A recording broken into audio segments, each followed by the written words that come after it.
Pagi itu, aroma nasi goreng menguar memenuhi dapur rumah minimalis yang kami tempati. Suara sepatu laku beradu dengan wajan menjadi satu-satunya kebisingan yang memecah keheningan pukul pagi. Aku Rina, sedang sibuk menyiapkan bekal untuk anak sematawayangku Dimas yang baru berusia 7 tahun. Rutinitas pagi selalu menjadi momen favoritku, di mana aku bisa memastikan asupan gizi terbaik untuk suami dan anakku sebelum mereka memulai hari. Sinar matahari pagi menerobos masuk melalui jendela dapur, menciptakan bayangan panjang di lantai keramik.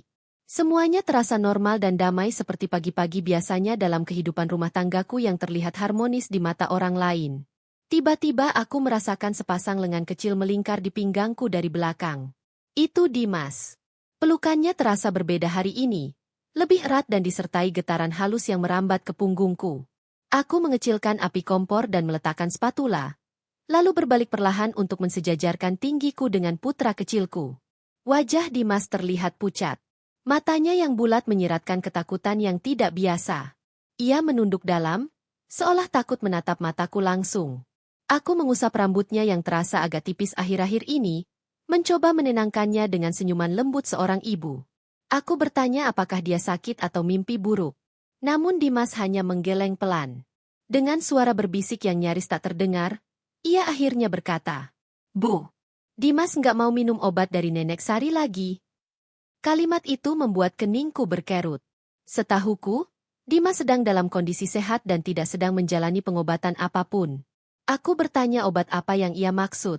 Dimas merogoh saku celana seragam merah putihnya dengan tangan gemetar.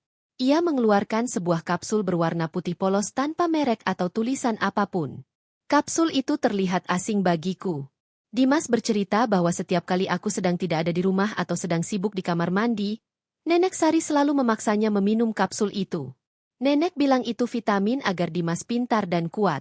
Tapi Dimas merasa setiap kali meminumnya, kepalanya menjadi pusing, perutnya mual, dan rasanya sangat pahit di tenggorokan.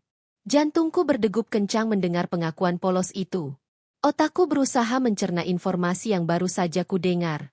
Ibu Sari, ibu mertuaku yang selama ini tinggal bersama kami, memang dikenal sangat menyayangi Dimas. Ia adalah sosok nenek yang terlihat sempurna di depan tetangga dan keluarga besar. Namun naluri keibuanku seketika menyalakan sinyal bahaya. Aku mengambil kapsul putih itu dari tangan kecil Dimas. Kapsul itu terasa ringan namun dingin di telapak tanganku. Tidak ada label. Tidak ada kemasan. Hanya kapsul curah yang mencurigakan. Aku berusaha menyembunyikan kepanikan yang mulai menjalar di dadaku agar Dimas tidak semakin takut. Aku memeluknya erat, mencium keningnya, dan berjanji bahwa ia tidak perlu meminum obat itu lagi mulai hari ini. Aku meminta Dimas merahasiakan pembicaraan kami dari siapapun, termasuk dari ayahnya Ardi, dan tentu saja dari Nenek Sari. Aku beralasan ini akan menjadi rahasia kecil antara ibu dan anak. Dimas mengangguk patuh, terlihat lega karena bebannya terangkat. Setelah memastikan Dimas menghabiskan sarapannya, aku mengantarnya ke depan rumah untuk menunggu jemputan sekolah. Senyumku tak pernah lepas saat melambaikan tangan padanya. Namun begitu mobil jemputan menghilang di tikungan jalan, senyum itu lenyap seketika, berganti dengan wajah tegang dan penuh tanya. Ardi sudah berangkat kerja lebih awal pagi ini, dan Nenek Sari sedang pergi ke acara senam bersama teman-teman kompleksnya. Rumah ini kosong. Ini adalah kesempatan emas yang tidak boleh kusia-siakan. Dengan langkah tergesa namun hati-hati, aku melangkah menuju kamar Nenek Sari yang terletak di lantai bawah. Pintu kamarnya tertutup rapat. Aku tahu Nenek Sari tidak pernah mengunci kamarnya karena ia merasa berkuasa penuh di rumah ini. Tanganku menyentuh gagang pintu yang dingin, memutarnya perlahan agar tidak menimbulkan suara. Aroma melati yang kuat langsung menyergap hidungku begitu pintu terbuka. Kamar itu rapi, bersih, dan dipenuhi barang-barang antik koleksinya. Aku mulai menggeledah dengan sistematis, namun tetap berusaha tidak merusak tatanan barang agar tidak meninggalkan jejak. Aku memeriksa laci meja rias, hanya tumpukan kosmetik mahal dan perhiasan. Aku beralih ke lemari pakaian. Jantungku berpacu semakin cepat setiap detik berlalu. Takut jika tiba-tiba Nenek Sari pulang lebih cepat. Tanganku meraba bagian belakang tumpukan baju-baju gamis miliknya. Tidak ada apa-apa. Aku hampir putus asa ketika mataku tertuju pada sebuah kaleng biskuit tua yang diletakkan di atas lemari, agak tersembunyi di balik tumpukan tas. Aku menarik kursi untuk meraih kaleng itu. Saat kubuka, bukan biskuit yang kutemukan di dalamnya, melainkan sebuah botol plastik putih tanpa label. Botol itu berisi puluhan kapsul putih yang sama persis dengan yang diberikan Dimas padaku tadi pagi. Tanganku gemetar hebat saat memegang botol itu. Di sebelah botol terdapat alat penggerus obat kecil yang masih menyisakan serbuk putih halus. Firasatku semakin buruk. Untuk apa seorang nenek menyimpan obat tanpa label dalam jumlah banyak dan menyembunyikannya di tempat yang tidak wajar seperti ini? Terlebih lagi memaksakan cucunya meminumnya secara diam-diam. Aku segera mengambil beberapa butir kapsul sebagai sampel dan memasukkannya ke dalam tisu, lalu menyimpannya di saku celanaku. Aku mengembalikan botol itu ke dalam kaleng biskuit dan meletakkannya kembali ke posisi semula dengan presisi tinggi. Aku memastikan tidak ada letak barang yang bergeser sedikit pun. Setelah keluar dari kamar Nenek Sari dan menutup pintu, aku bersandar di dinding dengan napas memburu. Keringat dingin membasahi pelipisku. Rumah yang seharusnya menjadi tempat paling aman bagi anakku kini terasa seperti sarang ular berbisa. Aku menatap foto keluarga besar yang terpajang di ruang tamu. Wajah Nenek Sari di foto itu tersenyum lebar. Terlihat begitu anggun dan bersahaja. Namun kini senyum itu terlihat mengerikan di mataku. Aku tahu aku tidak bisa tinggal diam. Aku harus mencari tahu apa isi kapsul ini sebelum terlambat. Pagi itu, aku memutuskan untuk tidak membereskan rumah. Aku menyambar tas dan kunci motor. Tujuanku hanya satu, menemui seseorang yang bisa memberiku jawaban medis yang akurat. Rumah sakit daerah tempat Dr. Reza bekerja terasa sangat dingin dan berbau antiseptik yang menyengat. Aku duduk di ruang tunggu laboratorium dengan kaki yang terus mengetuk lantai, tanda kegelisahan yang tak bisa kusembunyikan. Reza adalah teman lama semasa kuliah yang kini menjadi dokter spesialis penyakit dalam dan ahli toksikologi. Aku mempercayainya lebih dari siapapun saat ini. Tadi saat aku menyerahkan kapsul putih itu padanya, wajah Reza langsung berubah serius. Ia tidak banyak bertanya dan langsung membawanya ke laboratorium untuk dianalisis. Sudah 2 jam berlalu, dan setiap detiknya terasa seperti siksaan bagiku. Bayangan wajah pucat Dimas dan keluhannya tentang sakit kepala terus berputar di benakku seperti kaset rusak. Pintu ruangan Reza terbuka. Ia muncul dengan jas putih kebanggaannya. Namun raut wajahnya terlihat tegang dan marah. Ia memanggilku masuk dengan nada suara rendah namun tegas. Begitu aku duduk di hadapannya, Reza meletakkan hasil laboratorium di atas meja dengan kasar. Ia menatapku tajam. Sorot matanya menuntut penjelasan. Dengan suara ditekan, ia bertanya, "Dari mana kamu mendapatkan benda berbahaya ini?" Pertanyaan itu membuat nyaliku menciut. Namun aku memberanikan diri untuk bertanya balik tentang kandungan obat tersebut. Reza menarik napas panjang, mencoba meredam emosinya sebelum menjelaskan fakta yang membuat duniaku runtuh seketika. Ia menjelaskan bahwa benda dalam kapsul itu sama sekali bukan vitamin atau obat herbal. Itu adalah talium. Aku ternganga. Nama itu terdengar asing. Namun nada bicara Reza menyiratkan bahaya besar. Ia melanjutkan penjelasannya, talium adalah logam berat yang sangat beracun. Sering disebut sebagai racun para peracun karena sifatnya yang tidak berbau, tidak berasa, dan larut dalam air. Dosis yang ditemukan dalam kapsul itu memang kecil, dosis mikro. Namun justru itulah yang membuatnya mengerikan. Pemberian dosis kecil secara terus-menerus dimaksudkan untuk membunuh korban secara perlahan agar terlihat seperti kematian alami akibat penyakit komplikasi. Air mataku menetes tanpa bisa kutahan. Tubuhku terasa lemas, seolah tulang-tulangku dilolosi satu persatu.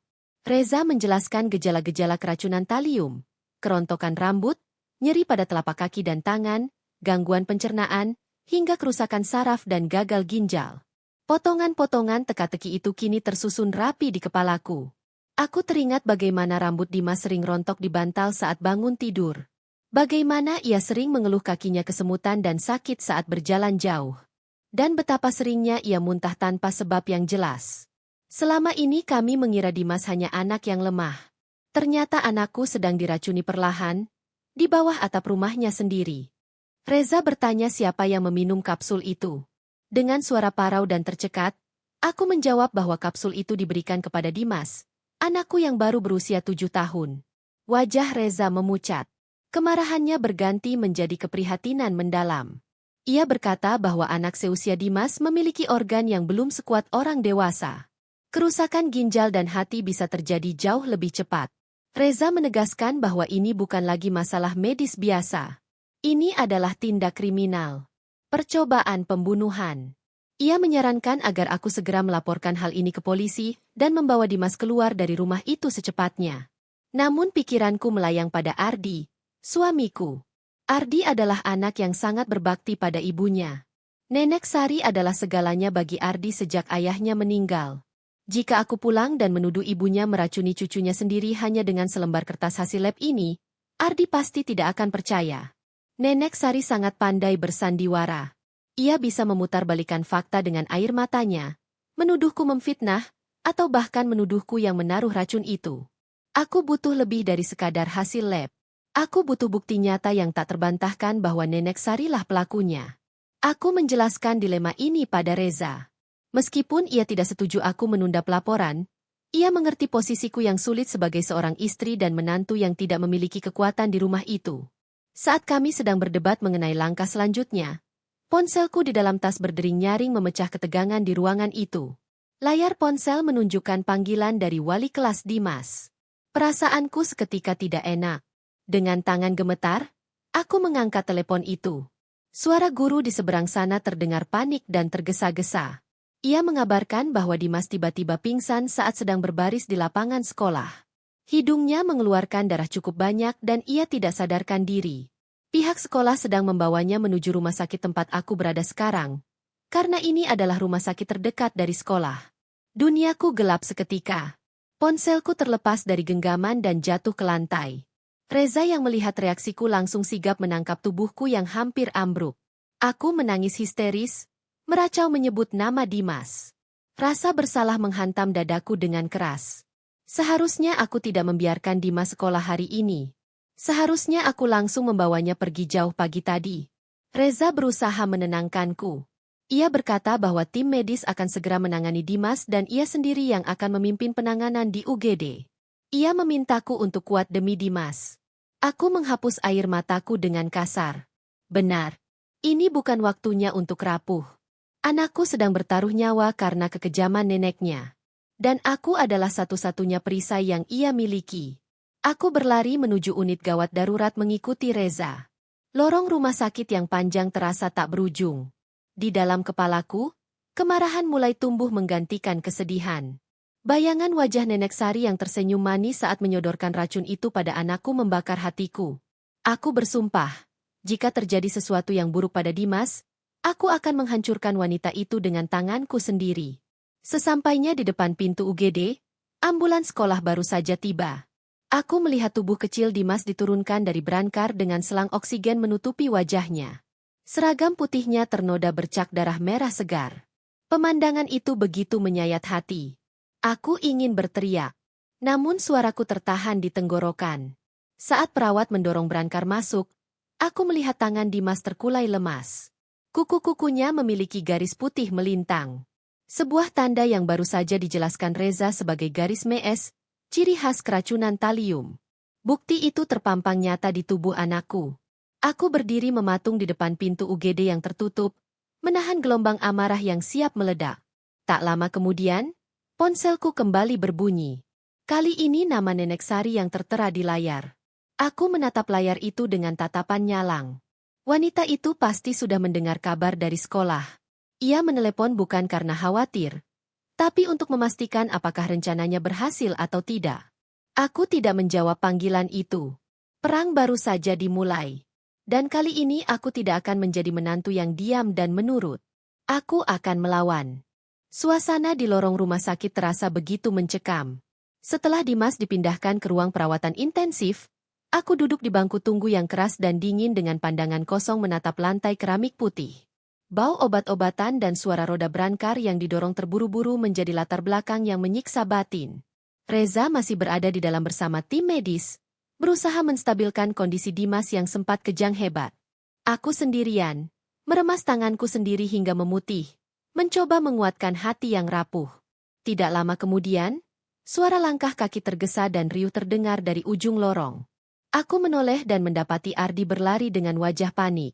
Kemeja kerjanya berantakan dan keringat membasahi dahinya. Di belakangnya, Nenek Sari menyusul dengan langkah yang tak kalah cepat. Wajahnya sudah basah oleh air mata. Begitu sampai di hadapanku, Ardi langsung mencengkeram bahuku. Napasnya memburu saat ia bertanya bagaimana kondisi Dimas dan apa yang sebenarnya terjadi. Belum sempat aku menjawab, Nenek Sari sudah menerobos di antara kami. Wanita itu langsung menjatuhkan dirinya ke lantai, bersimpuh sambil meraung menangis dengan suara yang sangat keras.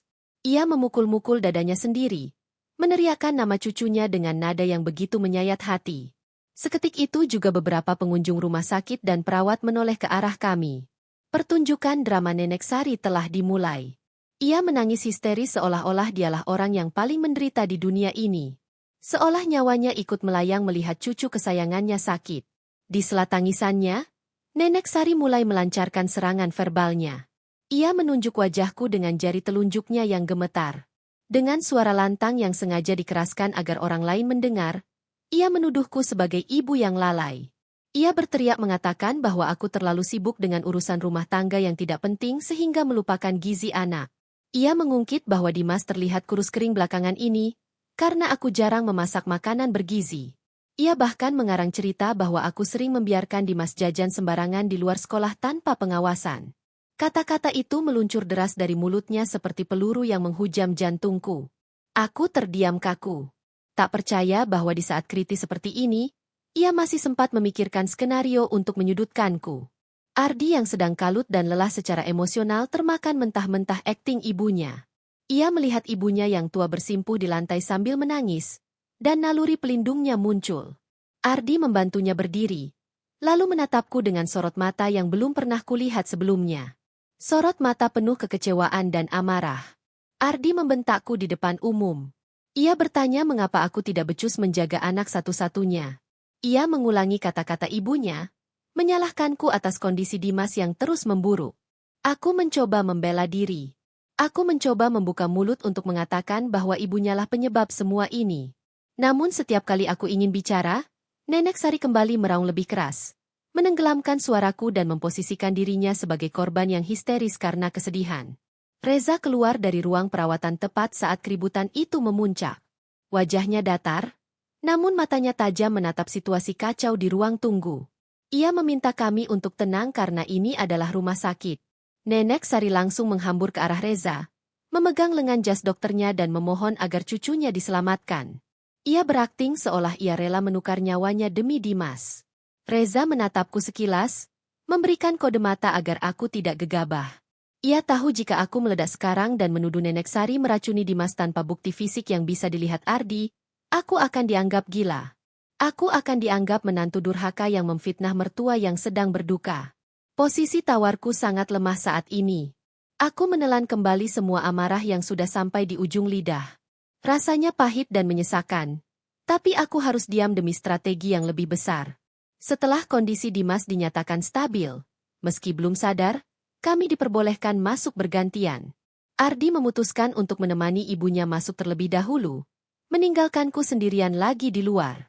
Aku melihat dari kaca jendela kecil di pintu, Ardi memeluk ibunya yang menangis di samping ranjang Dimas. Pemandangan itu membuat darahku mendidih. Wanita itu, monster yang tega meracuni darah dagingnya sendiri demi uang, kini sedang dipeluk dan ditenangkan oleh suamiku. Ardi tidak tahu bahwa ia sedang memeluk ular berbisa. Rasa sakit karena dikhianati dan tidak dipercayai suami sendiri terasa lebih perih daripada luka fisik manapun. Namun aku sadar, aku tidak boleh menangis lagi. Air mata tidak akan menyelamatkan Dimas. Aku harus menjadi kuat, cerdik, dan kejam jika perlu. Malam semakin larut dan lorong rumah sakit mulai sepi. Ardi tertidur di sofa ruang rawat karena kelelahan setelah seharian bekerja dan menangis. Aku duduk di kursi samping ranjang Dimas, menggenggam tangan kecilnya yang dingin. Nenek Sari duduk di kursi sudut. Matanya terpejam seolah sedang berzikir. Namun aku tahu, ia sedang mengawasi setiap gerak-geriku. Menjelang tengah malam, Nenek Sari mendekatiku. Dengan suara yang dibuat selembut mungkin, ia menyuruhku pulang untuk istirahat dan mandi. Ia menawarkan diri untuk menjaga Dimas malam ini bersama Ardi. Tawaran itu terdengar sangat manis di telinga orang awam. Namun bagiku, itu terdengar seperti lonceng kematian. Ia ingin aku pergi agar ia bisa menyelesaikan apa yang ia mulai. Ia ingin membereskan Dimas saat tidak ada saksi mata yang waspada. Aku menolak dengan halus namun tegas. Aku berkata bahwa aku tidak akan meninggalkan anakku sedetik pun. Wajah Nenek Sari menegang sesaat. Topeng malaikatnya retak sedikit, menampakkan kilatan ketidaksukaan yang nyata. Namun ia segera tersenyum lagi, senyum yang tidak mencapai matanya, lalu kembali duduk di tempatnya. Ketegangan di antara kami begitu nyata. Seolah udara di ruangan itu dipenuhi aliran listrik statis. Aku berpura-pura mengantuk, menyandarkan kepala di sisi ranjang sambil memejamkan mata. Namun telingaku tetap waspada, menangkap setiap suara sekecil apapun. Aku mengatur napas agar terlihat teratur. Sekitar pukul 2 pagi, saat suara dengkuran halus Ardi terdengar dari arah sofa, aku mendengar pergerakan. Suara kursi bergeser sangat pelan. Diikuti langkah kaki yang diredam. Aku membuka mataku sedikit, hanya segaris tipis, cukup untuk melihat bayangan Nenek Sari mendekati tiang infus. Jantungku berpacu kencang. Ia menengok ke arah Ardi untuk memastikan anaknya masih tidur pulas. Lalu menengok ke arahku. Merasa aman, tangannya merogoh ke dalam tas tangannya. Ia mengeluarkan sebuah botol kecil dan alat suntik. Tangannya bergerak menuju selang infus Dimas. Itu adalah momen di mana aku melihat wajah aslinya. Wajah dingin tanpa emosi saat hendak mencelakai cucunya sendiri. Ia hendak menyuntikkan racun itu langsung ke aliran darah Dimas. Aku harus bertindak. Tapi aku tidak boleh langsung menangkapnya. Ia pasti akan berkilah bahwa itu obat herbal atau vitamin. Aku butuh bukti rekaman. Karena aku belum memasang kamera di sini, aku harus menghentikannya tanpa membuatnya curiga bahwa aku sudah tahu rencananya. Aku menggerakkan badanku seolah mengigau dan memanggil nama Dimas dengan keras. Dimas, jangan. Nenek Sari terlonjak kaget dan buru-buru menyembunyikan suntikan itu ke balik selimutnya. Suara teriakanku yang berpura-pura mengigau sukses membuatnya membatalkan niat jahatnya. Ia terlihat panik dan segera menjauh dari tiang infus. Tangannya gemetar memasukkan kembali benda itu ke dalam saku gamisnya. Ardi terbangun karena suaraku. Ada apa? Tanyanya dengan suara serak. Nenek Sari dengan cepat menguasai keadaan. Ia berkata dengan nada prihatin bahwa aku sedang bermimpi buruk karena terlalu stres. Ia bahkan membelai kepalaku. Sebuah sentuhan yang membuat kulitku merinding jijik. Aku bangun dan berpura-pura bingung. Namun mataku menatap tajam ke arah saku gamis Nenek Sari yang terlihat sedikit menggembung. Aku sadar malam ini Dimas selamat. Tapi besok atau lusa, Nenek Sari pasti akan mencoba lagi. Aku tidak bisa menjaganya 24 jam tanpa tidur. Aku butuh mata tambahan. Aku butuh bukti visual yang tidak bisa disangkal oleh siapapun, termasuk Ardi. Aku beralasan pada Ardi bahwa badanku lengket dan aku perlu pulang sebentar untuk mandi dan mengambil baju ganti untuk kami semua. Awalnya Ardi melarang karena ini masih terlalu pagi. Namun aku bersikeras. Aku bilang aku akan lebih segar dan siap menjaga Dimas jika sudah mandi. Akhirnya Ardi mengizinkan. Dan Nenek Sari tampak tersenyum tipis. Ia pasti berpikir kepergianku adalah kesempatan baginya. Padahal ia tidak tahu bahwa aku menitipkan pesan khusus pada perawat jaga, kenalan Reza, untuk memantau kamar Dimas setiap 10 menit sekali selama aku pergi.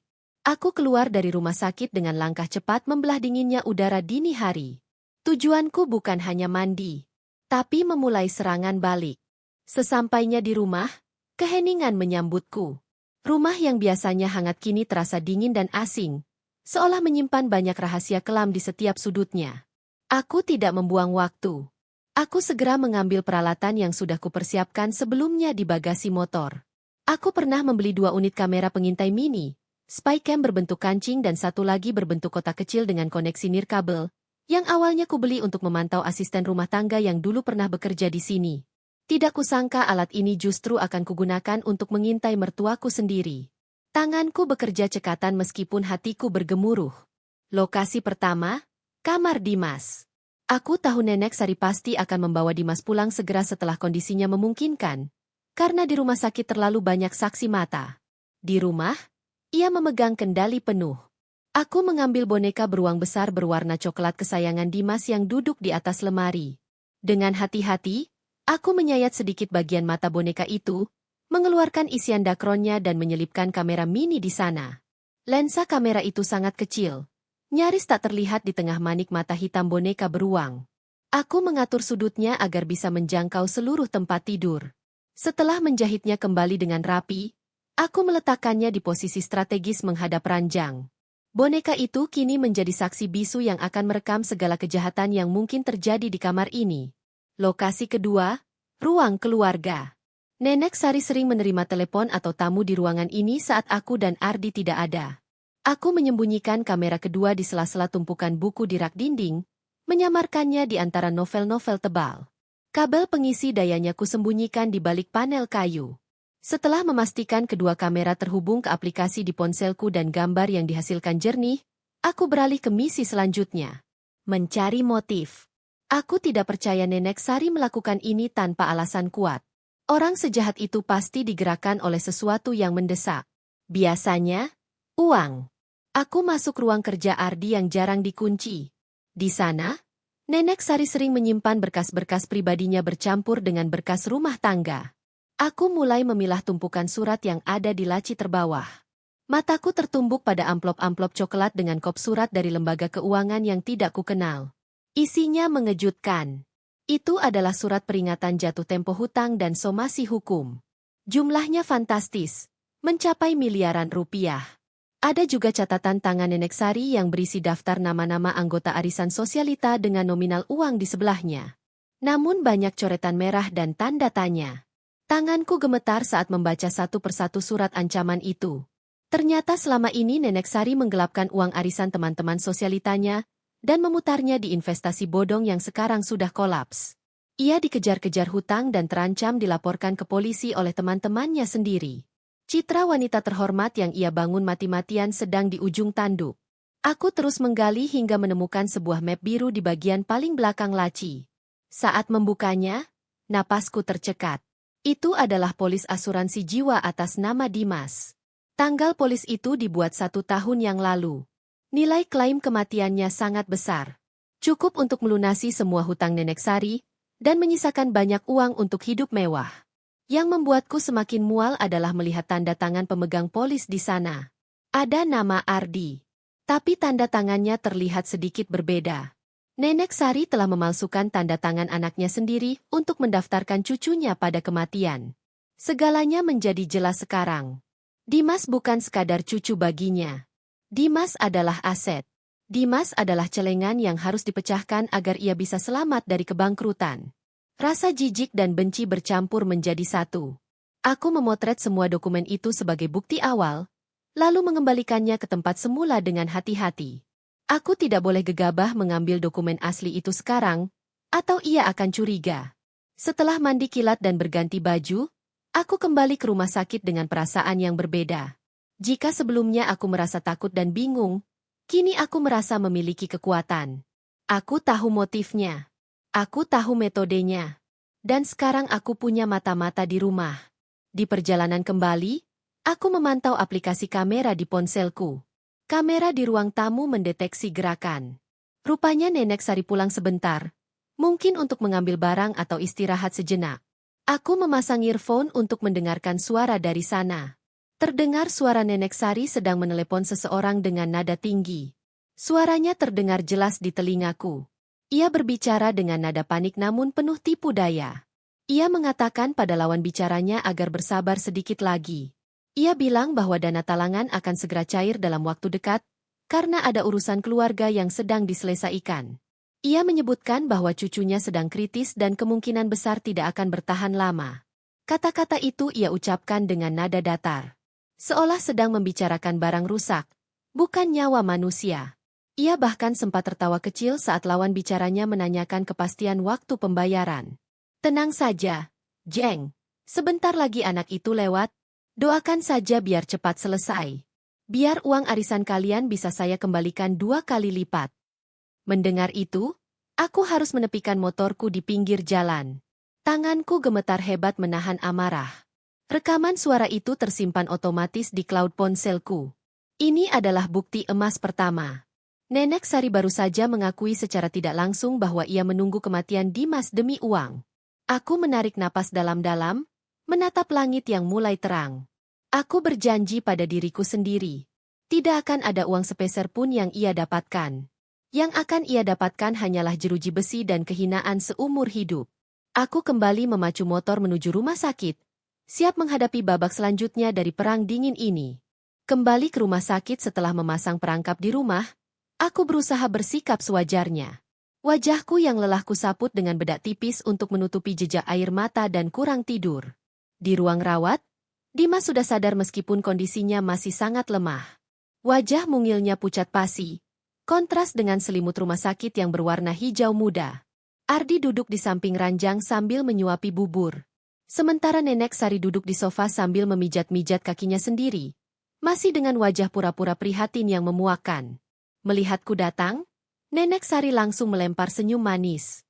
Senyum yang kini bagiku terlihat seperti seringai serigala yang siap menerkam. Ia bertanya dengan nada lembut apakah aku sudah mandi dan makan. Seolah-olah ia adalah mertua paling perhatian di dunia. Aku mengangguk pelan, membalas sandiwaranya dengan kedataran emosi yang kuusahakan sekuat tenaga. Aku tidak boleh meledak sekarang. Aku harus menunggu bukti yang lebih kuat dari kamera yang baru saja kupasang. Hari-hari berlalu dengan lambat dan menyiksa. Kondisi Dimas sedikit membaik setelah ditangani tim medis. Namun racun itu sudah mengendap di tubuhnya. Dokter Reza menyarankan agar Dimas dirawat lebih lama untuk observasi. Namun Nenek Sari bersikeras agar Dimas dibawa pulang. Alasannya klasik. Ia bilang anak kecil tidak baik berlama-lama di rumah sakit karena banyak virus penyakit lain. Ia meyakinkan Ardi bahwa ia sanggup merawat Dimas di rumah dengan telaten 24 jam. Ardi yang selalu menganggap ibunya sebagai wanita sakti yang serba bisa menyetujui usul itu tanpa berdiskusi denganku. Aku mencoba menolak dengan alasan medis dari dokter. Namun Ardi memotong ucapanku. Ia bilang aku terlalu paranoid dan menuduhku ingin lepas tanggung jawab merawat anak. Hatiku nyeri mendengar tuduhan itu. Tapi aku sadar melawan Ardi saat ini hanya akan memperburuk keadaan. Akhirnya, dengan berat hati, aku menyetujui Dimas dibawa pulang kembali ke sarang penyamun itu. Sesampainya di rumah, atmosfer terasa begitu berat dan mencekam. Rumah yang dulu terasa nyaman sebagai tempat istirahat kini berubah menjadi medan perang dingin. Nenek Sari langsung mengambil alih kendali perawatan Dimas. Ia memindahkan Dimas ke kamar tidur utama di lantai bawah dengan alasan agar ia mudah mengawasi cucunya tanpa perlu naik turun tangga. Padahal aku tahu itu taktiknya untuk memisahkan Dimas dariku dan menjauhkannya dari jangkauan pengawasanku. Namun ia tidak tahu bahwa aku sudah selangkah lebih maju. Boneka beruang yang berisi kamera pengintai sudah kupindahkan diam-diam ke kamar bawah sebelum mereka sampai. Mata boneka itu kini menatap lurus ke arah ranjang tempat Dimas berbaring, merekam setiap detik kehidupan di ruangan itu. Malam itu, saat Ardi sudah tidur dan aku berpura-pura terlelap di kamar atas, aku membuka laptopku. Aku menyambungkan koneksi ke kamera pengintai. Layar laptop menampilkan gambar hitam putih dari kamar Dimas yang remang-remang. Aku melihat Nenek Sari duduk di kursi goyang di samping ranjang. Ia tidak tidur. Ia tampak gelisah. Bolak-balik mengecek ponselnya. Tak lama kemudian, ponselnya berdering. Ia mengangkatnya dengan cepat dan berbicara dengan suara berbisik namun penuh penekanan. Melalui earphone, aku mendengar setiap katanya dengan jelas. Itu adalah telepon dari penagih hutang. Suara di seberang sana terdengar kasar, mengancam akan mendatangi rumah dan membuat keributan jika Nenek Sari tidak mentransfer uang bunga pinjaman besok pagi. Wajah Nenek Sari terlihat panik dan ketakutan. Topeng sosialitanya runtuh saat tidak ada orang lain yang melihat. Ia memohon waktu tambahan, berjanji bahwa uang besar akan segera cair. Ia menyebutkan tentang klaim asuransi yang sedang diproses. Mendengar itu, darahku mendidih. Dugaanku benar 100%. Motif wanita ini murni uang. Gaya hidup mewahnya, tas-tas bermerek, arisan sosialita di hotel berbintang, semua itu dibiayai dari hutang yang menumpuk. Dan kini ia mengorbankan nyawa cucunya sendiri sebagai tumbal untuk melunasi keserakahannya. Ia melihat Dimas bukan sebagai darah dagingnya, melainkan sebagai aset bernilai miliaran rupiah yang harus segera dicairkan. Dokumen polis asuransi palsu yang kutemukan kemarin kembali terbayang di benakku, memperkuat tekadku untuk menjebloskannya ke penjara. Keesokan harinya, ketegangan semakin memuncak. Ada sebuah mobil hitam asing yang parkir cukup lama di depan pagar rumah kami. Aku melihat dari jendela, dua orang pria berbadan tegap turun dan berbicara dengan Nenek Sari di teras. Nenek Sari terlihat memberikan sebuah amplop tebal. Mungkin perhiasan yang ia jual kepada mereka. Gestur tubuhnya memohon-mohon. Setelah pria-pria itu pergi, Nenek Sari masuk ke dalam rumah dengan wajah merah menahan amarah dan malu. Ia membanting pintu dengan keras. Ia butuh uang tunai dalam jumlah besar dan cepat. Tekanan dari penagih hutang ini membuatnya semakin nekat. Aku tahu ini artinya nyawa Dimas berada dalam bahaya besar. Ia tidak akan menunggu lama lagi untuk memberikan dosis terakhir yang mematikan. Siang harinya, aku pergi bekerja sebentar karena ada rapat mendadak yang tidak bisa ditinggalkan. Pikiranku tidak tenang. Terus tertuju ke rumah. Aku terus memantau aplikasi kamera di ponselku di sela-sela rapat. Di layar, aku melihat Nenek Sari masuk ke kamar tempat Dimas beristirahat. Ia membawa kain lap dan cairan pembersih. Rupanya ia sedang membersihkan kamar karena debu. Jantungku berdegup kencang saat melihatnya mendekati lemari tempat boneka beruang itu duduk. Nenek Sari mengangkat boneka itu, menepuk-nepuknya untuk menghilangkan debu. Tiba-tiba gerakannya terhenti. Ia memicingkan mata, menatap bagian mata boneka beruang itu dengan seksama. Ia meraba bagian jahitan di leher boneka yang memang sedikit kasar, karena aku menjahitnya terburu-buru. Di layar ponselku, aku melihat wajah Nenek Sari membesar mendekati lensa. Ia telah menemukannya. Ia menemukan kamera itu. Napasku tercekat. Aku berharap ia akan ketakutan atau panik. Tapi reaksinya sungguh di luar dugaan. Nenek Sari tidak membanting boneka itu. Sebaliknya, ia tersenyum. Senyum yang sangat mengerikan. Dingin. Dan penuh kelicikan. Ia menatap lurus ke lensa kamera, seolah-olah ia sedang menatap langsung ke mataku dari jarak jauh. Tatapannya berkata, "Aku tahu kau sedang menonton." Ia lalu melambaikan tangannya perlahan ke arah kamera. Sebuah sapaan mengejek untuk menantunya yang ia anggap bodoh. Setelah itu, layar ponselku menjadi gelap. Koneksi terputus. Nenek Sari telah merusak atau mematikan kamera itu. Tubuhku gemetar hebat di ruang rapat kantor. Kakiku lemas. Senjata rahasiaku telah ketahuan. Sekarang Nenek Sari tahu bahwa aku tahu segalanya. Unsur kejutan telah hilang. Ini bukan lagi penyelidikan diam-diam. Ini adalah perang terbuka. Dan yang paling menakutkan adalah sekarang aku buta. Aku tidak bisa melihat apa yang terjadi di kamar Dimas. Nenek Sari yang sudah terpojok dan ketahuan pasti akan bertindak lebih agresif. Ia bisa melakukan apa saja sekarang karena ia tahu aku mengincarnya. Aku segera membereskan barang-barangku. Masa bodoh dengan rapat kantor. Aku harus pulang sekarang juga sebelum wanita gila itu melakukan sesuatu yang nekat pada anakku atau memutarbalikkan fakta kepada Ardi. Namun aku tidak menyadari bahwa Nenek Sari adalah pemain watak yang jauh lebih licik dari yang kubayangkan.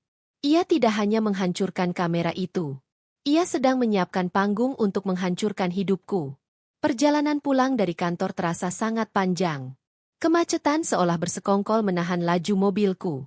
Pikiranku berkecamuk membayangkan skenario terburuk. Apa yang akan dilakukan Nenek Sari setelah menemukan kamera itu? Apakah ia akan lari? Apakah ia akan menyakiti Dimas? Atau, apakah ia akan menyerangku? Setibanya di depan rumah, aku melihat mobil Ardi sudah terparkir di garasi. Ini aneh. Seharusnya Ardi belum pulang jam segini. Perasaanku semakin tidak enak. Pintu depan rumah terbuka lebar. Seolah menyambutku masuk ke dalam perangkap. Begitu aku melangkah masuk ruang tamu, keheningan yang mencekam menyambutku. Di tengah ruangan, Ardi duduk di sofa tunggal dengan wajah tertunduk. Kedua tangannya menyangga kepala. Di meja di hadapannya terdapat tasku. Sebuah botol kecil berisi cairan bening. Dan bangkai boneka beruang yang sudah robek. Isinya berhamburan. Di sudut ruangan, Nenek Sari duduk sambil menangis sesenggukan. Memeluk bantal sofa seolah ia adalah korban yang sangat terguncang. Mendengar langkah kakiku, Ardi mengangkat kepalanya. Wajahnya merah padam. Matanya menyala penuh amarah dan kebencian yang belum pernah kulihat sebelumnya selama 7 tahun pernikahan kami. Tanpa basa-basi, Ardi berdiri dan melempar botol kecil itu ke arah kakiku. Botol itu menggelinding di lantai, berhenti tepat di ujung sepatuku. Ardi bertanya dengan suara bergetar menahan ledakan emosi. Apa maksud dari semua ini? Aku bingung, mencoba memungut botol itu. Itu adalah botol racun talium. Tapi tunggu. Itu bukan botol yang kutemukan di kamar Nenek Sari. Bentuknya berbeda. Ini botol baru. Belum sempat aku menjawab, Nenek Sari mulai meraung lagi. Dengan suara serak di sela tangisannya, ia bercerita bahwa ia menemukan botol racun itu di dalam tasku saat ia hendak mencari obat sakit kepala. Ia juga bilang ia menemukan boneka beruang yang dipasangi kamera pengintai di kamar Dimas. Nenek Sari memutarbalikkan fakta dengan sangat lihai. Ia menuduhku yang memasang kamera itu untuk memuaskan obsesiku. Ia mengarang cerita bahwa aku menderita sindrom Munchausen by proxy, gangguan jiwa di mana seorang ibu sengaja menyakiti anaknya agar mendapatkan perhatian dan simpati dari orang lain. Ia bilang aku meracuni Dimas sedikit demi sedikit, lalu berpura-pura menjadi pahlawan yang merawatnya, dan memasang kamera untuk merekam penderitaan anakku sendiri sebagai koleksi pribadi. Tuduhan itu begitu keji dan tidak masuk akal hingga membuatku ternganga tak percaya. Bagaimana mungkin seorang nenek bisa memfitnah ibu kandung cucunya sendiri dengan cerita sejahat itu? Aku berusaha membela diri. Aku berteriak bahwa itu semua bohong. Aku menjelaskan bahwa kamera itu kupasang justru untuk mengawasi Nenek Sari. Dan racun itu adalah miliknya. Tapi Ardi sudah tidak mau mendengar. Ia dibutakan oleh bukti yang disajikan ibunya. Bagi Ardi, fakta bahwa ada racun di tasku dan kamera di boneka Dimas adalah bukti tak terbantahkan bahwa aku gila. Ardi membentakku agar diam. Ia berkata bahwa selama ini ia diam melihatku yang sering cemas berlebihan. Tapi ia tidak menyangka aku sejahat ini pada darah dagingku sendiri. Kata-kata Ardi menghujam jantungku lebih sakit daripada tusukan pisau. Suamiku sendiri lebih percaya pada ibunya yang manipulatif daripada istrinya yang selama ini mendampinginya. Nenek Sari semakin menjadi-jadi. Ia mendekati Ardi, memegang lengannya, dan memohon agar Ardi tidak memukulku. Ia berakting seolah masih menyayangiku meski aku sudah berbuat jahat. Ia berkata mungkin aku stres karena pekerjaan dan butuh pengobatan psikiater. Kalimat itu justru semakin menyulut amarah Ardi. Ardi merasa ibunya terlalu baik padaku. Dengan napas memburu, Ardi menunjuk pintu keluar. Ia mengusirku. Ia berkata ia tidak mau melihat wajahku lagi di rumah ini. Ia tidak mengizinkanku mendekati Dimas satu langkah pun. Jika aku berani mendekat, ia akan memanggil polisi dan melaporkanku atas tuduhan percobaan pembunuhan anak. Aku terpaku. Diusir dari rumah sendiri. Dipisahkan dari anakku yang sedang sakit. Ini adalah mimpi buruk yang menjadi nyata. Aku mencoba mendekati Ardi, memegang tangannya, memohon agar ia mendengarkan penjelasanku sekali saja. Aku memintanya menelepon Dr. Reza. Namun Ardi menepis tanganku dengan kasar, hingga aku terhuyung ke belakang. Ia berkata bahwa ia sudah menelepon sekolah dan melarangku menjemput Dimas jika nanti Dimas sudah sembuh dan sekolah lagi. Ia benar-benar menutup semua aksesku. Aku menatap Nenek Sari. Di balik punggung Ardi, wanita itu menatapku dengan tatapan kemenangan yang dingin. Sudut bibirnya terangkat sedikit, membentuk senyum tipis penuh kepuasan. Ia berhasil. Ia berhasil menyingkirkanku. Kini ia memiliki Ardi. Memiliki Dimas. Dan sebentar lagi ia akan memiliki uang asuransi kematian Dimas, tanpa ada aku yang menghalanginya. Air mataku tumpah, bukan karena sedih diusir, tapi karena ketakutan membayangkan nasib Dimas di tangan monster itu tanpa perlindunganku. Namun aku sadar, aku tidak bisa melawan fisik Ardi saat ini. Jika aku memaksakan diri dan terjadi kekerasan, posisiku akan semakin lemah di mata hukum. Aku harus mundur untuk menyusun strategi baru. Aku harus pergi. Tapi aku tidak akan pergi dengan tangan kosong. Aku berjalan menuju kamar, mengambil koper, dan memasukkan beberapa baju seadanya dengan tangan gemetar. Setiap sudut rumah ini menyimpan kenangan. Namun kini semuanya terasa beracun. Saat aku menyeret koper menuju pintu keluar, Ardi berdiri membelakangiku, enggan menatap wajahku. Nenek Sari berdiri di sampingnya, masih dengan wajah pura-pura sedih. Aku berhenti tepat di belakang Ardi. Aku tidak berteriak, tidak menangis histeris. Aku justru menjadi sangat tenang. Ketenangan yang lahir dari rasa sakit yang teramat dalam. Aku mendekatkan wajahku ke telinganya, lalu berbisik dengan nada tajam dan menusuk. Kamu boleh mengusirku, Ardi. Tapi ingat satu hal, jika kamu masih punya sedikit saja rasa cinta pada anakmu, buka matamu. Cek penyimpanan cloud CCTV di ruang tamu tanggal 12 jam 9 malam. Dengarkan baik-baik apa yang dibicarakan ibumu di telepon. Lihat siapa monster sebenarnya di rumah ini. Setelah kamu melihatnya, jangan pernah mencariku untuk minta maaf. Setelah membisikkan kalimat itu, aku melihat punggung Ardi menegang kaku. Ia tidak berbalik. Tapi aku tahu kata-kataku telah menanamkan benih keraguan di hatinya. Aku melangkah keluar dari rumah itu, menembus malam yang gelap. Pintu rumah tertutup di belakangku dengan suara dentuman keras. Memisahkanku dari anakku. Di luar pagar, aku menghapus air mataku dengan kasar. Aku mengeluarkan ponselku dan menghubungi Dr. Reza. Suaraku bergetar tapi tegas saat berkata padanya bahwa aku butuh bantuan hukum dan medis sekarang juga. Perang belum berakhir. Nenek Sari mungkin memenangkan pertempuran malam ini. Tapi aku bersumpah demi nyawa Dimas. Aku yang akan memenangkan peperangan ini. Aku tidak akan membiarkan anakku mati sia-sia demi hutang arisan neneknya. Malam ini, di bawah lampu jalan yang remang-remang, seorang ibu yang tersakiti telah berubah menjadi pejuang. Pejuang yang siap menghancurkan siapapun yang menyentuh anaknya. Sepeninggalku, rumah besar itu terasa seperti kuburan yang sunyi dan dingin. Udara di dalamnya terasa berat. Seolah oksigen telah tersedot habis bersamaan dengan perginya istriku. Aku, Ardi, duduk terpaku di sofa ruang tamu yang kini kosong.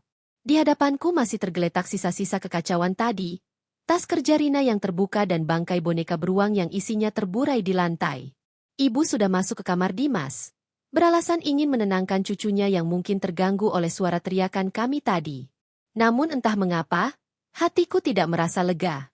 Seharusnya aku merasa puas karena telah mengusir penjahat yang mencoba menyakiti anakku. Seperti yang dikatakan ibu. Seharusnya aku merasa aman. Tetapi bisikan terakhir Rina sebelum ia pergi terus terngiang di telingaku seperti rekaman rusak yang diputar berulang-ulang. Suaranya yang bergetar namun tajam. Tatapan matanya yang penuh luka namun berani. Semua itu menghantuiku. Cek penyimpanan cloud CCTV di ruang tamu tanggal 12 jam 9 malam. Kalimat itu terus berputar, menolak untuk pergi. Logikaku yang rasional mulai berdebat dengan emosiku. Mengapa Rina, jika ia benar-benar bersalah dan gila, berani menantangku untuk melihat bukti CCTV? Orang yang bersalah biasanya akan berusaha menyembunyikan jejak, bukan malah menunjukkan tempat di mana bukti itu tersimpan. Keraguan mulai merayap naik. Dingin. Menusuk. Perlahan menggerogoti keyakinanku pada ibu. Aku mencoba menepisnya. Meyakinkan diri bahwa ibu adalah wanita suci yang melahirkanku, membesarkanku seorang diri, dan tidak mungkin menyakiti semut pun, apalagi cucu kandungnya sendiri. Namun rasa penasaran itu semakin kuat. Mendesakku untuk mencari kebenaran seburuk apapun itu. Aku bangkit dengan langkah berat menuju ruang kerjaku.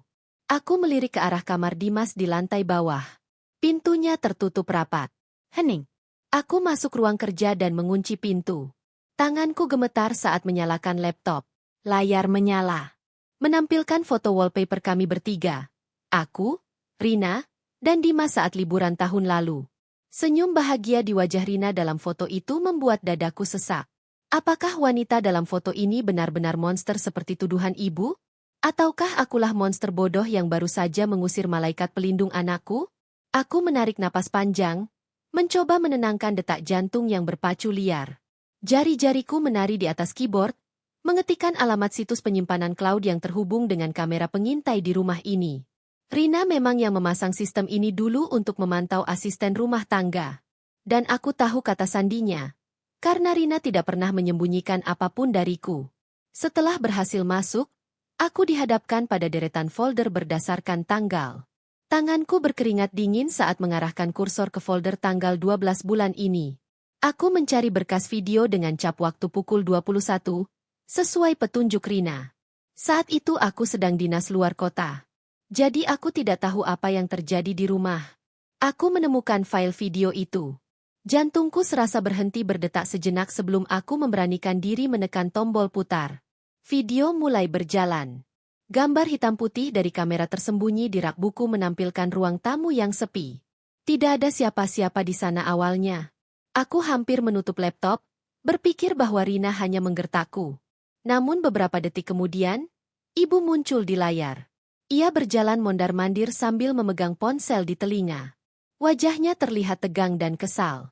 Sangat berbeda dari wajah lembut yang selalu ia tampilkan di depanku. Aku menaikkan volume laptop. Memakai earphone agar bisa mendengar lebih jelas. Suara ibu terdengar jernih, menembus keheningan ruang kerjaku, dan menghancurkan duniaku seketika. Di video itu, ibu berbicara dengan nada tinggi. Setengah membentak lawan bicaranya. Sudah kubilang sabar sedikit. Kamu pikir gampang mengurus asuransi kematian anak kecil?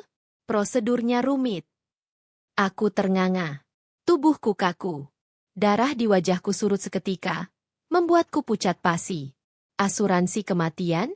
Apa maksudnya? Aku terus mendengarkan dengan mata melotot, tak percaya pada pendengaranku sendiri. Ibu melanjutkan bicaranya, kali ini sambil tertawa sinis yang membuat bulu kuduku berdiri. Tenang saja, Jeng. Dokter bilang kondisinya makin parah. Ginjalnya sudah kena. Sebentar lagi anak itu lewat. Begitu dia mati, uang cair. Utang arisan kalian semua aku lunasi 2 kali lipat. Jadi jangan teror aku lagi. Duniaku runtuh. Langit-langit kamarku serasa ambruk menimpa kepalaku. Aku melepas earphone dan melemparnya ke meja. Rasa mual hebat menyerang perutku. Aku berlari ke kamar mandi dan memuntahkan isi perutku. Tubuhku gemetar hebat. Bukan karena sakit fisik, tapi karena guncangan jiwa yang teramat dahsyat. Ibuku, wanita yang selama ini kupuja, ternyata adalah iblis yang sedang menunggu kematian anakku demi uang. Dan yang lebih menyakitkan, aku baru saja mengusir satu-satunya orang yang berusaha menyelamatkan Dimas. Aku telah mengusir Rina demi membela pembunuh anakku sendiri. Air mata membanjiri wajahku.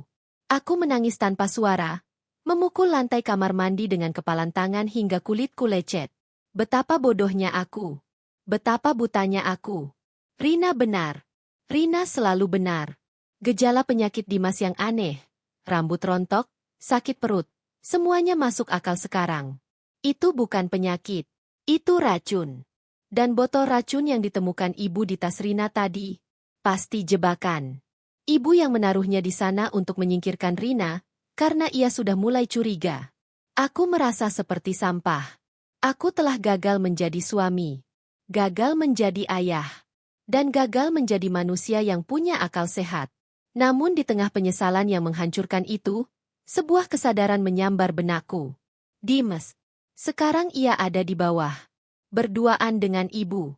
Jika ibu sudah terdesak hutang seperti yang ia katakan di telepon, dan Rina sudah tidak ada di rumah, ini adalah kesempatan emas baginya untuk menyelesaikan rencananya. Nyawa Dimas ada di ujung tanduk. Malam ini juga, aku harus bertindak. Namun aku tidak boleh gegabah. Jika aku langsung turun dan mengamuk, ibu mungkin akan menyangkal. Atau lebih parah, ia bisa nekat menyakiti Dimas sebelum aku sempat mencegahnya. Aku butuh rencana. Aku butuh bantuan. Dengan tangan yang masih gemetar, aku meraih ponselku. Aku mencari nomor Rina. Panggilan tersambung. Begitu mendengar suaranya yang serak di seberang sana, pertahananku runtuh lagi. Rina, maafkan aku. Ucapku terbata-bata di sela isak tangis.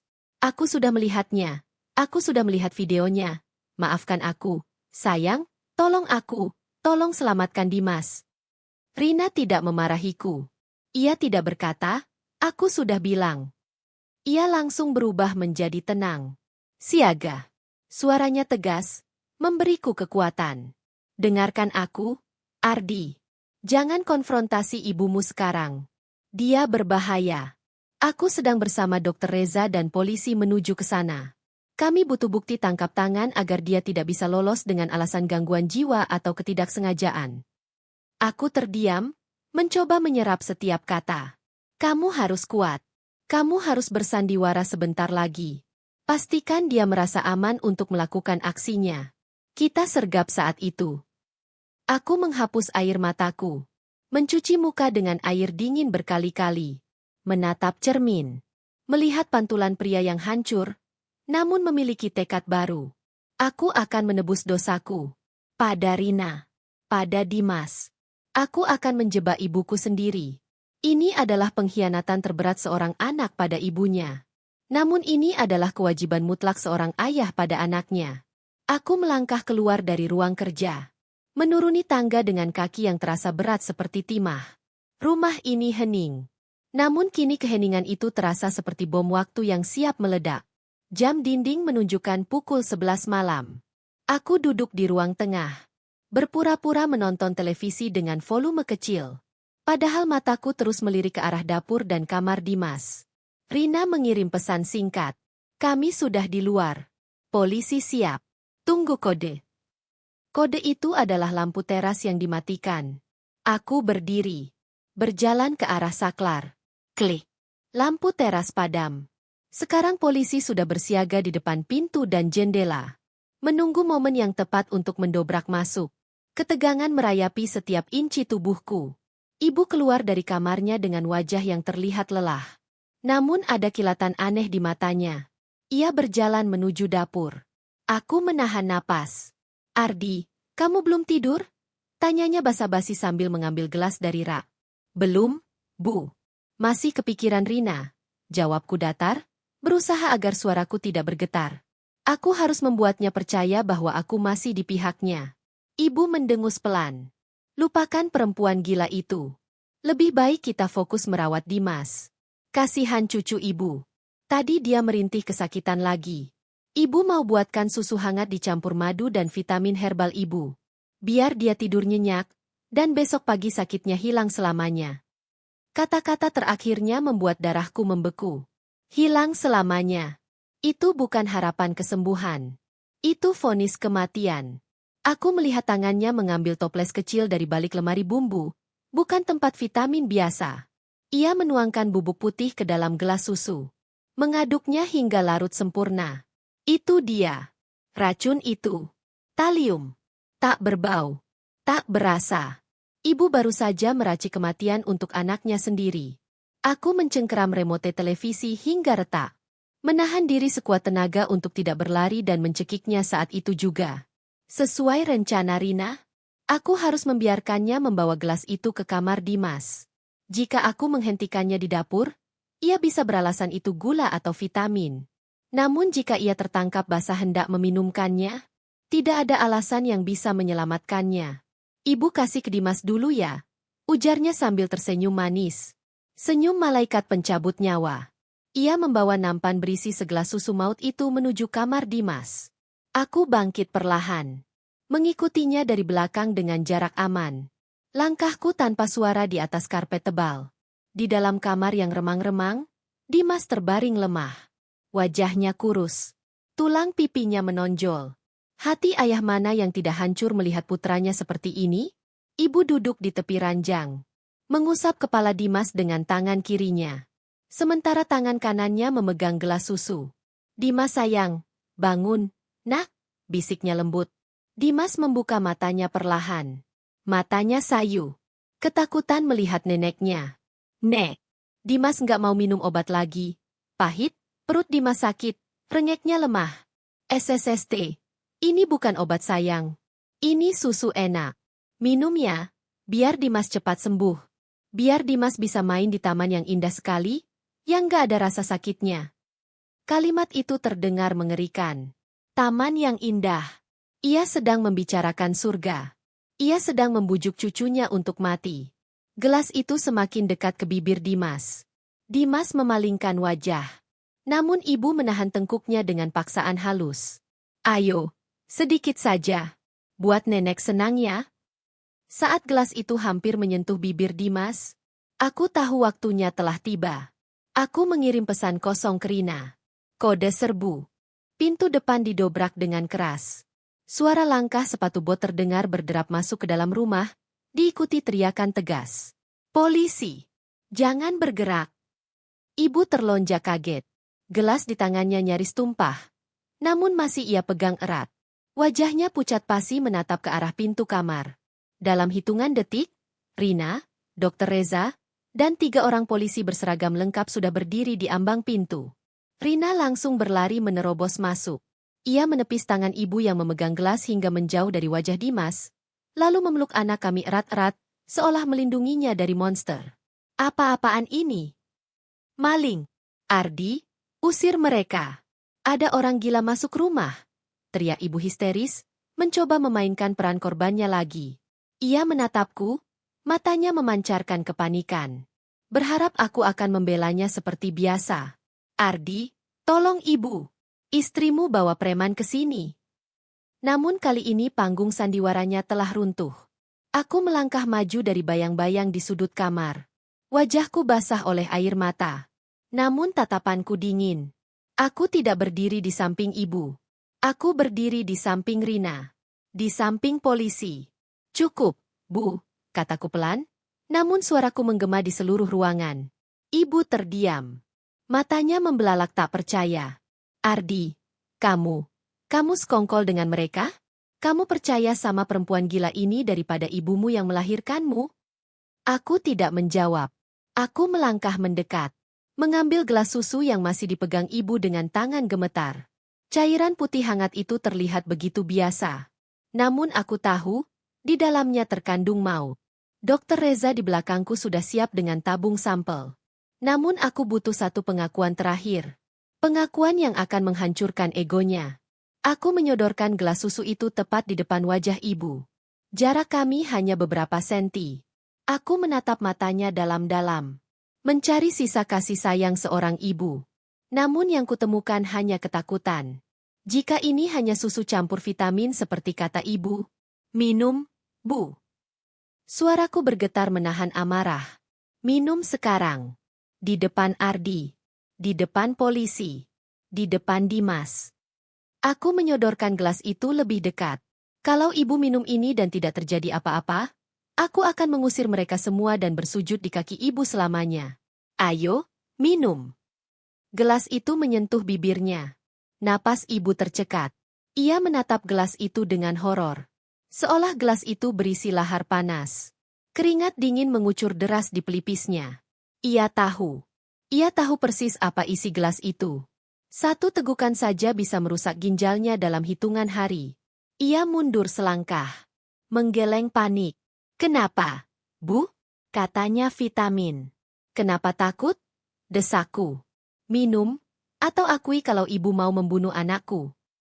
Tidak. Jauhkan itu, jerit ibu. Ia menepis tanganku dengan kasar. Gelas itu terlempar. Pecah berkeping-keping di lantai. Cairan susu tumpah membasahi karpet. Keheningan menyelimuti ruangan selama 1 detik yang terasa abadi. Lalu, dengan suara pecah dan histeris, ibu berteriak. Aku tidak mau mati. Itu racun. Puas kamu? Pengakuan itu meledak bersamaan dengan pecahan kaca di lantai. Rina menangis sambil memeluk Dimas semakin erat. Dokter Reza segera berjongkok, mengambil sampel cairan susu dengan pipet steril sebagai barang bukti. Polisi bergerak cepat. Ibu Sari, Anda kami tangkap atas tuduhan percobaan pembunuhan berencana dan penipuan asuransi. Borgol dingin mengunci pergelangan tangannya. Topengnya runtuh sepenuhnya. Tidak ada lagi wajah alim. Tidak ada lagi air mata palsu. Yang ada hanya kebencian. Ia meronta. Berteriak. Menyalahkan semua orang. Ini semua gara-gara utang sialan itu. Kalau bukan karena arisan bodong itu, aku tidak perlu melakukan ini. Kalian anak-anak tidak tahu diuntung. Aku butuh uang. Cucu ini bisa bikin lagi. Tapi harga diriku tidak bisa dibeli. Kata-kata itu menusuk lebih dalam dari racun apapun. Dimas, dianggap barang yang bisa diganti. Aku memalingkan wajah. Tak sanggup lagi melihatnya. Saat polisi menyeretnya keluar, ibu sempat menoleh. Tatapannya penuh dendam. Kalian akan menyesal. Kalian akan hidup menderita tanpa restu ibu. Pintu rumah tertutup. Suara sirine polisi meraung di malam yang pekat. Dan untuk pertama kalinya, rumah itu terasa aman. Tubuhku ambruk ke lantai. Kakiku tidak kuat lagi menopang berat badan dan beban dosa yang kupikul. Aku menangis sejadi-jadinya. Menumpahkan rasa bersalah, malu, dan sakit hati. Rina, wanita luar biasa itu, tidak membiarkanku hancur sendirian. Ia meletakkan Dimas yang sudah tertidur kembali karena syok, lalu menghampiriku. Ia memelukku erat, membiarkan air mataku membasahi jilbabnya. Tidak ada kata, aku menang, darinya. Hanya pelukan hangat yang menyatukan kembali kepingan keluarga kami yang nyaris hancur. Malam itu, Di tengah pecahan gelas dan sisa bau susu yang tumpah. Kami selamat. Monster itu telah pergi. Namun luka yang ditinggalkannya akan butuh waktu lama untuk sembuh. Yang terpenting, Dimas masih bernapas. Kantor polisi. Suasana kantor polisi malam itu sibuk dan bising. Lampu neon putih berdengung di langit-langit ruang penyidik.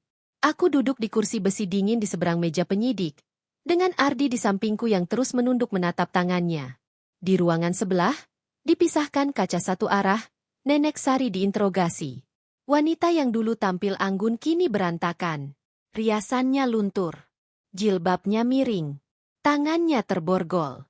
Namun yang paling mengerikan adalah sorot matanya. Tidak ada penyesalan. Hanya kemarahan karena rencananya gagal. Penyidik senior masuk membawa berkas tebal. Hasil laboratorium forensik sangat kuat. Sampel susu, positif talium dosis mematikan. Botol di tasku, racun tikus biasa, bukti jebakan. Rekaman CCTV audio, pengakuan niat membunuh. Polis asuransi palsu, tanda tangan Ardi dipalsukan. Semua bukti menjadi paku terakhir di peti mati kebohongannya. Ardi dipanggil memberi keterangan tambahan. Ini momen terberat baginya. Ia harus bersaksi memberatkan ibunya sendiri demi keadilan anaknya. Saat penyidik menunjukkan dokumen asuransi palsu, Nenek Sari meledak. Ia berteriak bahwa ia berhak atas tanda tangan itu karena ia melahirkan Ardi. Ia mengaku butuh uang untuk menjaga harga diri di depan teman arisan sosialita. Logikanya telah bengkok. Reputasi lebih berharga daripada nyawa cucunya. Rumah sakit, perjuangan Dimas. Sementara proses hukum berjalan, pikiranku tertuju pada Dimas yang dirawat intensif di bawah pengawasan Dr. Reza. Proses detoksifikasi dilakukan menggunakan Prussian Blue untuk mengikat talium. Dimas muntah hebat, kesakitan. Namun itu satu-satunya cara menyelamatkan ginjalnya. Aku tidak tidur semalaman. Aku mengusap punggungnya setiap ia muntah. Ia bertanya polos mengapa perutnya sakit. Aku hanya bisa berbisik. Setelah malam ini, tidak akan ada lagi rasa sakit. Menjelang pagi, kondisinya stabil. Warna kulitnya membaik. Ia selamat. Jika ia meminum susu beracun malam itu, kami mungkin sedang merencanakan pemakaman. Persidangan. Beberapa bulan kemudian, persidangan berlangsung. Aku dan Ardi hadir sebagai saksi. Nenek Sari duduk di kursi terdakwa. Tubuhnya kurus. Namun sikap angkuhnya masih tersisa. Jaksa membeberkan bukti. Racun talium. Rekam medis Dimas. Dokumen asuransi palsu. Video CCTV pengakuan. Tidak ada pembelaan berarti. Bukti terlalu telak. Ardi bersaksi dengan suara bergetar. Ia memohon hukuman setimpal demi keadilan anaknya. Kesaksian paling menyayat datang dari Dimas. Didampingi psikolog anak, ia bercerita polos bagaimana nenek memaksanya minum vitamin pahit. Ruang sidang terdiam. Hakim menyeka sudut mata. Vonis dijatuhkan. Penjara seumur hidup. Palu diketuk. Nenek Sari pingsan. Reputasi sosialitanya hancur. Ia kini dikenal sebagai nenek yang meracuni cucunya sendiri. 6 bulan kemudian. Waktu perlahan menyembuhkan luka. Kami pindah ke rumah sederhana di pinggiran kota. Udara segar. Tetangga ramah. Tanpa kepalsuan sosialita. Ardi berubah. Bukan lagi anak mama. Ia menjadi ayah yang protektif. Hubungan kami membaik. Dibangun ulang dengan kejujuran. Karma. Dari pengacara keluarga, kami mendengar kabar. Di penjara, Nenek Sari terkena stroke berat. Lumpuh sebagian. Sulit berbicara. Wanita yang dulu memuja penampilan kini terbaring tak berdaya. Teman sosialitanya meninggalkannya. Harta disita negara. Ia sendirian. Nasibnya mencerminkan kondisi yang dulu ia paksakan pada Dimas. Bedanya, Dimas punya kami. Ia tidak. Dimas hari ini. Dimas pulih. Rambutnya tumbuh kembali. Pipinya kembali gembil. Ia bersekolah di tempat baru. Traumanya perlahan hilang. Kini setiap ia minum obat, aku mencicipinya dulu. Ia tersenyum. Percaya. Dimas adalah bukti. Cinta seorang ibu lebih kuat dari racun paling mematikan. Pagi yang baru. Pagi ini, Sinar matahari masuk melalui celah gorden dapur. Aku menggoreng telur gulung kesukaan Dimas. Tiba-tiba sepasang lengan kecil memeluk pinggangku. Namun kali ini, Bu masak apa? Baunya enak banget. Seru Dimas ceria. Tidak ada lagi bisikan takut. Aku berbalik, menatap mata jernihnya. Telur gulung spesial buat jagoan ibu. Dimas tertawa. Ardi datang, memeluk kami berdua. Kok ayah nggak kebagian peluk? Godanya. Kami bertiga tertawa. Di dapur kecil itu, kami berpelukan. Di luar sana, dunia mungkin masih kejam. Namun di dalam rumah kecil kami, cinta adalah penawar segalanya. Pesan moral. Seorang ibu bisa menjadi malaikat terlembut bagi anaknya. Namun ia juga menyimpan kekuatan singa betina. Naluri ibu tidak pernah salah. Dan pada akhirnya, kebenaran akan selalu menemukan jalannya.